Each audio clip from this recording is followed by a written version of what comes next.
Sir अब हम जानना चाहेंगे आपसे कि 60 इयर्स के बाद आपके लाइफ में ऐसे क्या चेंजेस हुए, क्या बदलाव हुए और आप ये सब हैंडल कैसे करते हैं, कैसे डील करते हैं? Yes, very nice. एक्चुअली मेरा रिसर्च का एक टॉपिक जो पूरे दुनिया में मैंने जो किया वो सूर्यमंडल का जन्म। ये यंग लोगों को खगोल विज्ञान को है ना में आगे बढ़ाना चाहिए। ये Tata institute of fundamental research है, Indian institute of science Bangalore है और इंडियन इंस्टीट्यूट ऑफ एस्ट्रोफिजिक्स है, फिजिकल रिसर्च लेबोरेटरी बहुत है, लेकिन वो है ना मात्र 100 में से 5 बच्चों को लेगा और बाद में नहीं लेगा, वो निराश बन जाए। हमारा कि ये बच्चों को भी हमें प्लेटफॉर्म देना चाहिए। तो हमने एक इंडियन प्लानिटरी सोसाइटी खोली और ये इंडियन प्लानिटरी सोसाइटी में सब मेंबर बने और बच्चों को हमें ना ये लेक्चर सीरीज करते थे, उसको गाइड करते थे। और ये ना यूनिवर्सिटी में ये पूरे भारत की यूनिवर्सिटी में जाके हमने लेक्चर दिया, क्योंकि वो लोग इनवाइट करते थे।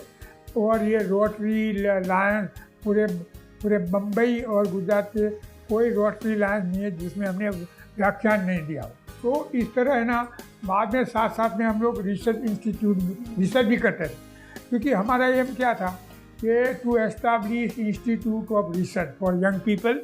और ये ना अभी ये बीएससी एमएससी में एस्ट्रोफिजिक्स नहीं है, तो हम लोग कि वो एस्ट्रोफिजिक्स से आगे बढ़ाएं और हमारे जो भारतीय योगदान है खगोल विज्ञान में और विज्ञान में उसको है ना बच्चों को समझाएं, उसमें वो लोग है ना समझे कि ये एंशियंट साइंस है, आज उसका क्या रिलेवेंस है। हमारी इंडियन प्लानिटरी सोसाइटी ने 6 इंटरनेशनल वर्कशॉप किया था और 6 इंटरनेशनल कॉन्फ्रेंस किया।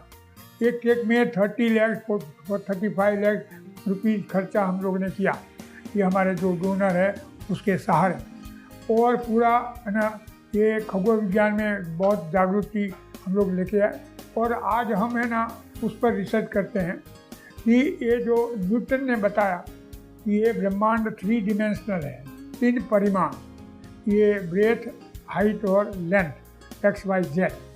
और बाद में उसने ये समय है ना बाहर से नापा, ये क्लॉक्स है, और उसने पूरा न्यूटोनियन डायनामिक्स एस्टैब्लिश किया। लेकिन वो आइंस्टाइन को लगा कि उसमें दो चार बहुत बड़ी मिस्टेक है, तो आइंस्टाइन ने वो न्यूटन को करेक्ट करने के लिए टाइम को डिमेंशन बना, 4th डिमेंशन। और ये सापेक्षवाद की उत्पत्ति की, उसको हम लोग अंग्रेजी में special relativity and general relativity बोलते हैं। और ये आइंस्टाइन की थियरी ने ब्रह्मांड का पूरा स्वरूप बताया। तो हम लोग ने सोचा कि भी आइंस्टाइन ने 4th डिमेंशन लिया टाइम को, will there be any 5th dimension और वो कैसा होना चाहिए। तो हमें लगा कि ये length breadth height and kilogram और टाइम, तो किलोग्राम है ना वो डिमेंशन की ओर से आया नहीं, तो हम लोग ने किलोग्राम को, मास को एक डिमेंशन लिया, उसको हम लोग बोलते हैं 5th डिमेंशन। और पूरी आइंस्टाइन थियरी रिप्रोड्यूस की, तो इन्हें 5th dimension of the universe वो ये हमारी खोज है।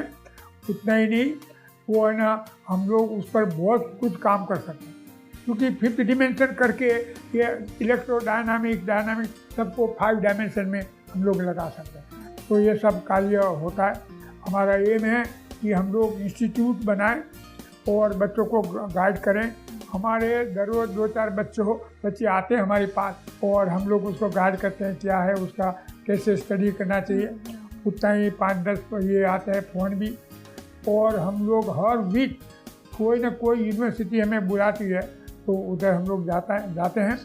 और उसके पीछे मकसद है कि लोग वो जाने इंडियन प्लानिटरी सोसाइटी को,